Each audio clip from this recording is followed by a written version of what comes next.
Dan deklarerar.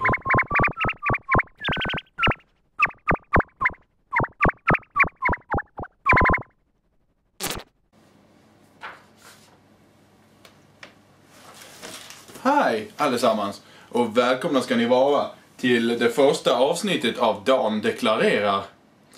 Idag ska vi ta en titt på den här underbart dåliga filmen Age of the Hobbits, som även kallas Clash of the Elves eller Lord of the Elves eller Clash of the Empires. Som ni säkert förstår så är det här en rip-off av The Hobbit. Och man kommer att tjäna mycket pengar på den och det är trots allt en väldigt dålig film. Den har fått hela 2,4 på IMDb och det hurrar vi för. Hurra! Hurra! Hurra! Men nog snackat om detta, nu kollar vi på filmen. Redan 13 sekunder in i filmen så slås jag av hur underbar den här filmen är. Det första man ser är att någon snubbe eller snubbar heter Srogn. Ja. Och redan där ser man ju vilken standard den här filmen sätter för filmindustrin. Redan när filmen drar igång så ser vi då här det första misstaget. Som ni ser har mannen här ett bronsmycke på sig. Och som ni förstår så kom det inte förrän 3500 år före Kristus. Den här spelfilmen utspelar sig 12 000 år före Kristus. Hur fan kan han ha ett bronsmycke på sig cirka 8000 år innan de ens uppfunnits? Och trodde ni att det var nog? Kolla bara, de använder metallspadar att gräva med. Vi kör vidare. Invånarna i den här lilla byn håller på och gräver och jobbar som en helt vanlig dag, plockar lite frukter och så. Då kommer den här mannen in. Han skriker Subadi, Subadi, Subadi. Man får aldrig någon förklaring till vad Subadi betyder, men Subadi, det skriker han. Det ni ser här i början, det är ett fantastiskt exemplar på hur bra den här filmen är. Det första man får se är ett väldigt hemskt skådespel. Och om ni kollar vad han skriker och smärtan, den är väldigt stor när han tar sin lilla knölpåk och snuddar lite vid benet. Jag kan förstå hur jäkla ont det där måste göra. Och det finns även olika raser i den här filmen, varav den ena är dvärgar som ska föreställa småfolk. Den andra är helt vanliga människor och den tredje är människor med löständer. Och vips så har vi fått 3 olika raser. Uppenbarligen så talade nästan ingen av skådespelarna heller engelska, så därför har man bara dubbat rakt av och hoppas att ingen märker det. Rockmen have attacked! The old one, where? The orchard, they attacked as we were. This medicine stone will make you strong. Självklart ska allting bli kaos och de här människorna med löständer, de hoppar in och attackerar hela byn, tar med sig en trollpacka eller medicinkvinna eller vad hon nu ska föreställa och flyger iväg. Människorna blir så förtvivlade och så rädda att de gömmer sig bakom några så här tunna löv och de blir inte sedda. Filmen har även försökt att använda sig av specialeffekter och som ni ser på klippet här så slänger de stenar, datoranimerade stenar som går i slow motion mot det här djuret som sedan har en pinne. En stel ryttare så här som rider på djuret. Det märks att de har lagt ner mycket pengar på datoranimationerna här. Den här medicinkvinnan blir då i alla fall kidnappad som sagt. Och så slänger hon stenar för att de ska hitta henne. Och självklart så hittar de en sten mitt ute i ingenstans i värsta tumulten bara sådär när hon har slängt den. Och dessutom så faller inte en stenen rakt. De slänger den från en vinkel och den kommer fallande rakt uppifrån. Och man förstår vad man har gett sig in på. Och nu har det bara gått 10 minuter in i filmen och det är redan katastrof. Som ni sagt så har de försökt lägga in datoranimationer, men kolla här bara. Vad fan håller han på med? Han står och guppar på en ödla.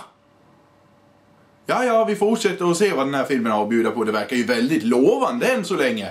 Det märks även att de har använt en väldigt bra fysikmotor till datoranimationerna. Kolla bara på det här nätet som svingar så här. Det finns inget daller, ingenting. Den bara går rakt ut som en stel pinne. Det är vad jag kallar väldigt bra reparbete. Efter att de har hittat de här stenarna så fattar de, aha, stenarna leder till berget där drakarna flög. Varför kunde de inte bara kolla på drakarna direkt istället? De kunde ha stirrat, draken landar borta på berget, dit går vi. Men nej, de ska följa de där stenarna som ligger utspridda genom hela djungeln. Ja, mycket bra. Det här är helt patetiskt. Jag tror jag går och gråter en sväng. De ger sig ut på jakt efter den här medicinkvinnan. De börjar följa stenarna och plötsligt blir de attackerade av några infödingar med konstiga tänder igen. Och den här gången har de tydligen lärt sig att poffa. Så man ser klart och tydligt att de kan teleportera sig. Det är en väldigt bra egenskap att ha när man är jägare. För att den här filmen ska verka lite extra magisk, då lägger de in lite specialeffekter som det här spjutet som går att kasta hur långt som helst. Wow! Han har en mackapär som gör att han kan kasta ett spjut jättelångt. Då blev den här filmen väldigt värd att se helt plötsligt. Efter ett tag så stöter de här små dvärgmänniskorna på människorna, de vanliga människorna, de jagar noshörningar. Noshörningar som är så bra på att slå ner dem att de till och med träffar dem fast de inte ens nuddar.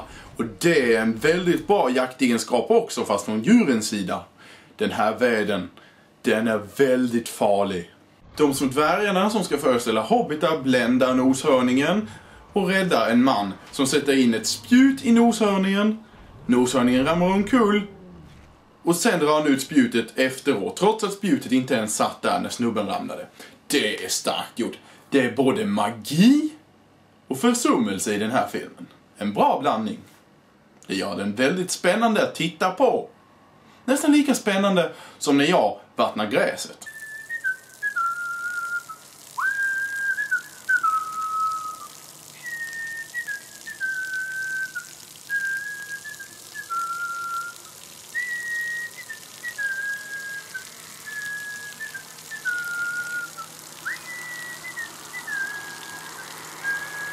Hobbiterna hakar på människorna som de precis har räddat för att få hjälp och rädda sin medicinkvinna. They saved my life and seek safe passage through our land as repayment. They wish to rescue their kin from the clutches of the Rockmen. De ska kasta spjut och visar att vi har en grej som kan få spjutet att kastas längre. Och deras största krigare tar ett spjut, visar hur bra han är och kastar hela 4-5 meter sådär. Efter detta så kastar de spjutet och igen det flyger utav helvete långt. Så långt bort att det nästan blir spännande. Man får se lite vad som händer i den där grottan där de har kidnappat hobbitarna. Där kommer en jätteful hobbit som heter Koto. Han är ful och allmänt dum i huvudet och måste vara filmens funny guy. Men är han rolig? Nej, han är skittråkig. Men man ska tro att han är en funny guy. Yes, take her, enjoy her. Efter en stund får man se denna lilla fina snutt där de har blivit fastbundna vid ett träd. Som ni ser så sladdrar ju repet huller om buller slapp så det går ju att ta av sig, det är ju lätt som helst. Men vad ska man inte göra för att odla lite spänning i den här filmen? Jag menar, att ta av sig repet och göra sådär eller någonting, det hade varit alldeles för enkelt. Keep trying. Suta is dead. No, Papa. She lives. Karaktärerna i filmen är inte ett dugg trovärdiga och de enda två som gör ett bra jobb är den mörka killen som ni nyss såg och den här kvinnan. Varför hon står och slänger ett spjut fram och tillbaka för att verka cool däremot, det framgår inte av handlingen. Varför gör man en sådär? Vad tjänar det till? Oj, vi måste skynda oss. Jag står och kastar mitt spjut fram och tillbaka och verkar cool. Ja. Tillbaka till filmen. Innan jag får nervsammanbrott. De kommer till en grotta där det bor spindlar. Det kommer en vinranka och tar tag i dem så här. Och vad gör de? De hugger inte av den, de försöker hugga den och den är helt genomvissen. Den rör sig inte ens, den är helt stel som en pinne och ändå lyckas de inte hugga sig igenom den. Vad är det för krigare? De kan inte kasta spjut, de kan inte hugga sönder bråte. Fortsätt. Jag blir mer och mer deprimerad ju längre filmen går. Fortsätt bara så finns jag snart inte kvar längre. Efter mycket besvär och så får de äntligen bort den där snaran. Och då ligger den plötsligt sladdrig och livlös på marken. Snälla skjut mig någon. Nu vill jag dock passa på att varna lite, för nu blir det väldigt mycket blod i filmen. Det är nämligen så att de börjar närma sig de där ugga-bugga-människornas läger. Och då möter de en. De kidnappar honom och vill övertala honom till saker. Det där lät väldigt fel, men jag menar information och så. Och han försöker fly. Och självklart så blir det den här otroligt realistiska dödsscenen. Do the tree people still live? Or are they at the mountain?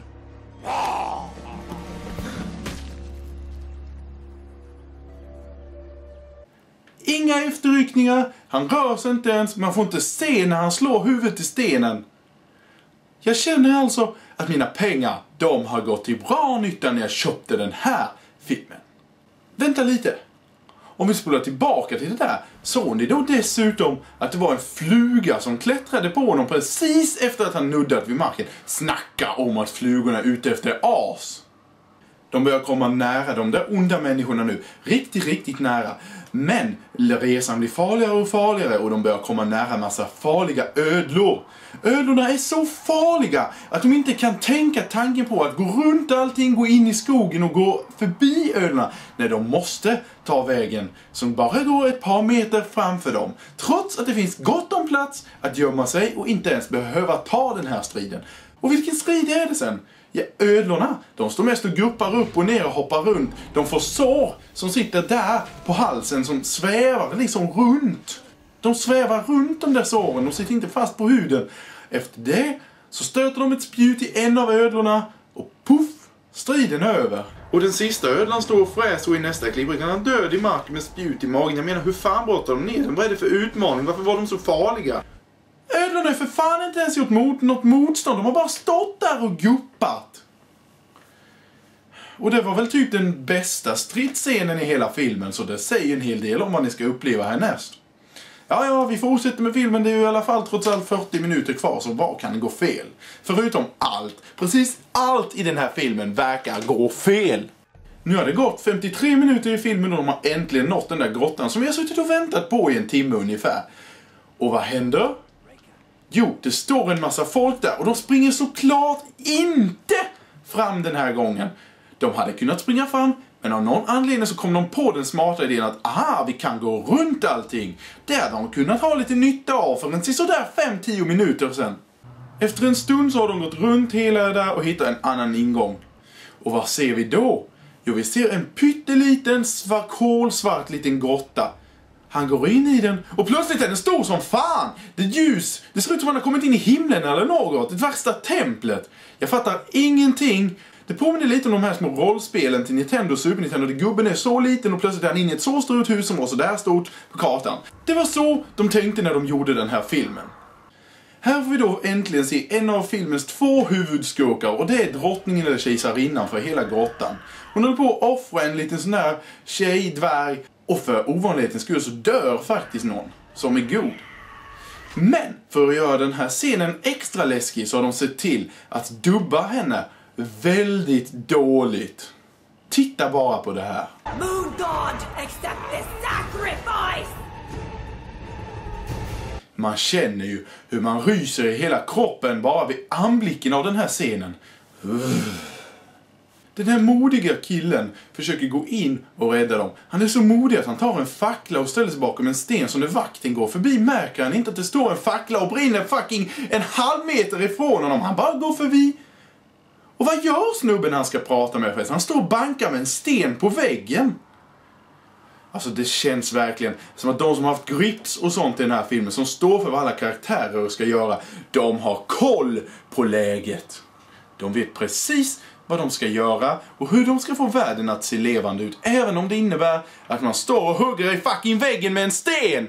Efter en väldigt seg och dålig fight-scen så slår hon spjutet rakt genom huvudet, eller bakom huvudet. Man ser ju inte att det är en sån här specialeffekt som en liten 7-åring hade gjort i klassen för skolan när de ska avporträttera indianer och cowboys eller någonting. Nej, det är högteknologiska stridsscener. Mycket koreografi i den här scenen. Mycket koreografi i den här scenen. Mycket. Jag håller på att få närsammanbrott av den här jävla filmen nu. Sen har då en av de här huvudpersonerna blivit huggen av en ödla och fått en tand som orsakar en förgiftning. De drar ut tanden, han har ett stort jävla köttsår som sticker ut ovanför huden av någon anledning och han går iväg som om ingenting har hänt. Därefter får man den här fantastiskt underbart dåliga specialeffekten. Man ser inte att den greenscreen de går framför.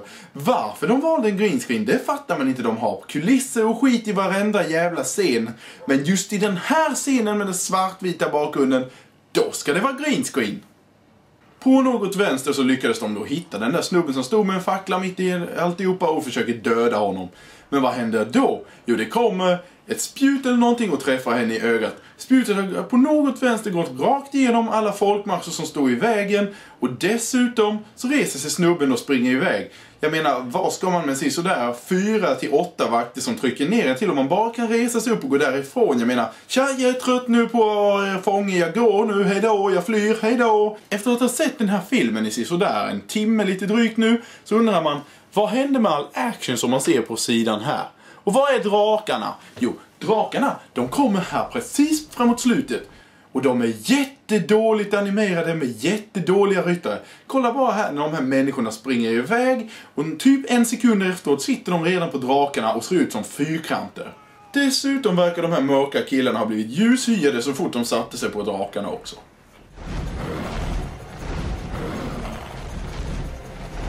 Den här filmen, den har en helt ny nivå av sugighet. En drake tar tag i en av huvudpersonerna och dödar honom. Och det ser ut som en väldigt realistisk och trovärdig animation. Jag menar, så där blir det säkert om man slänger någon från en klippa. Och det ser inte ett dugg datoranimerat, greenscreenat eller fejkat ut. Och som ni ser så kan de äntligen då rädda den här medicinkvinnan. Och hur gör de det? Jo, hon kan inte bara ställa sig upp och klättra längs med berget och gå därifrån. Nej, hon måste bli uppdragen. Och vad gör han för att dra upp när han lutar sig? Inte ett dugg, nej. Han bara står där. Oj, jag kan inte nå dig, Kör på, bara spring. Jag menar, jag kör på, du får göra jobbet. Jag kan börja med säkert 1/2 meter framåt, men skit i det. Du ska göra, nej det funkar inte. Vad ska vi göra?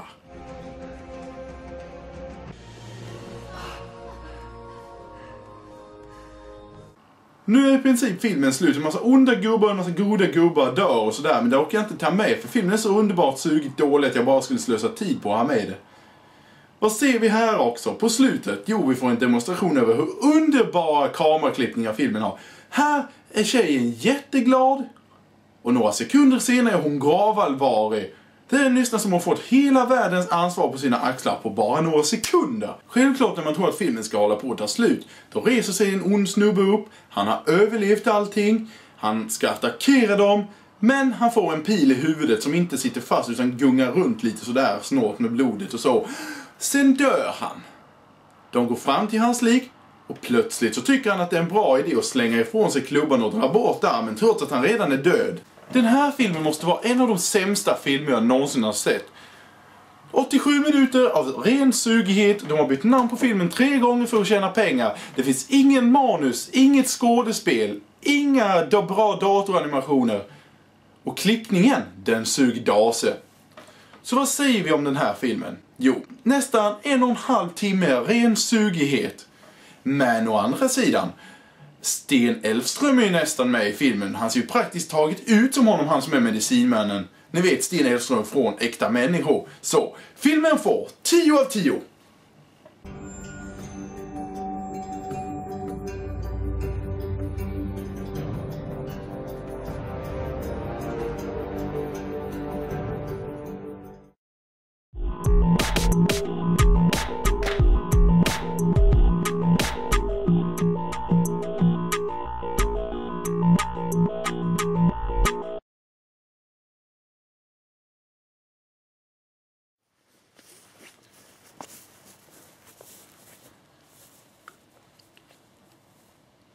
För fan.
Fy fan vad rolig film.